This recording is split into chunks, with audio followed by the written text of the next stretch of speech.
Salut à tous, merci d'être avec nous sur l'antenne de TV5 pour suivre la troisième étape déjà du Tour du Maroc 2010. Aujourd'hui, première étape de montagne, ça va grimper. Nous sommes ici à Bin El Ouidan. Derrière moi, il y a tout simplement un panorama majestueux. À gauche, impossible de filmer, c'est militaire.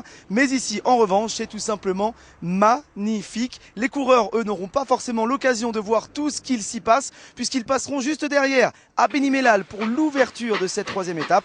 Et je vous rappelle également qu'avec l'aide Mila Bounif, nous découvrirons un petit peu mieux Beni Mellal et son festival consacré aux chevaux. C'est parti. C'est parti pour la toute première étape de montagne jusqu'à Khénifra, la plus chaude des étapes, quasiment 30 degrés au moment du départ à 14h. Tous les maillots sont là sur la première ligne, mais certains pourraient se voir dépossédés de leur tunique en cas de contre-performance.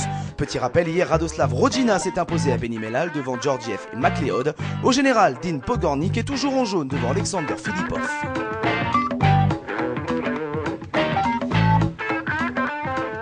C'est donc parti pour 130 km de route sinueuse, de montées, de côtes et de cols. Et comme d'habitude sur ce tour, il ne faut que quelques kilomètres pour qu'une première échappée voie le jour.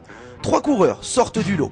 Pendant ce temps, l'aide Mila Bounif est elle restée à Beni Mellal et nous fait découvrir la ville dans le Maroc de l'aide Mila. Nous voici à dos de Pouliche, sur ce stade où se déroule la fantaisie du festival Aïna Serdoun de Beni Mellal, point de départ de cette troisième étape. Alors, j'ai eu beau chercher, pas de vélo, mais des chevaux en nombre.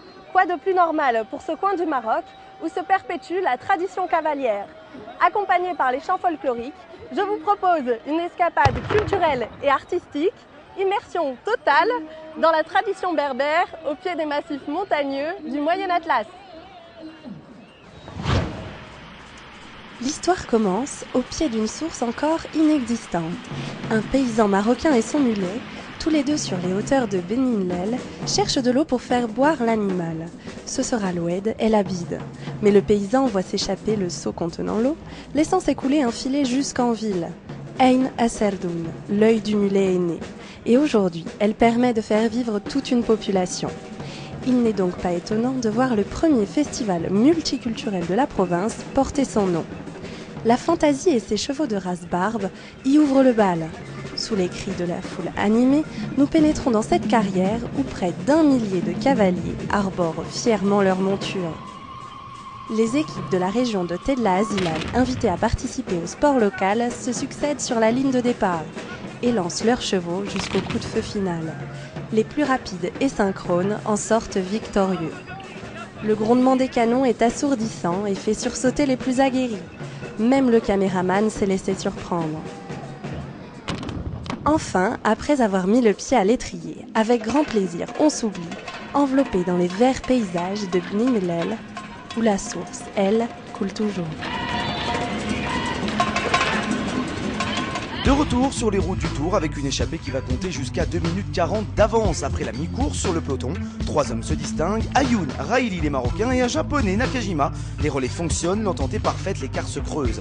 Dans le peloton, les croix de la Loborica roulent pour leur leader, au pluriel, le maillot jaune et le maillot vert étant sur les épaules des Slaves. Avant l'étape, on entendait dire que les Marocains allaient sortir leur épingle du jeu, c'est chose faite, puisque dans le dernier tiers, sur la dernière difficulté, les échappés sont toujours devant, mais le peloton revient fort, très fort. Finalement, le groupe de 3 ne garde qu'un écart infime sur le peloton, mais Mostafa Najari, le DTN, se veut toujours confiant. Ils sont pas mal, jusqu'à présent ils ont pu tenir le coup, on est maintenant à 30 bornes de l'arrivée. On essaie de les faire rouler le maximum pour qu'il essaie d'arriver jusqu'au bout sans se faire attraper par le peloton.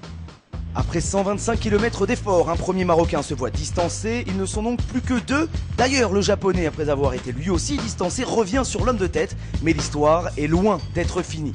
Tout va finalement s'écrouler dans les 5 derniers kilomètres, et comme la veille, l'arrivée se joue au sprint.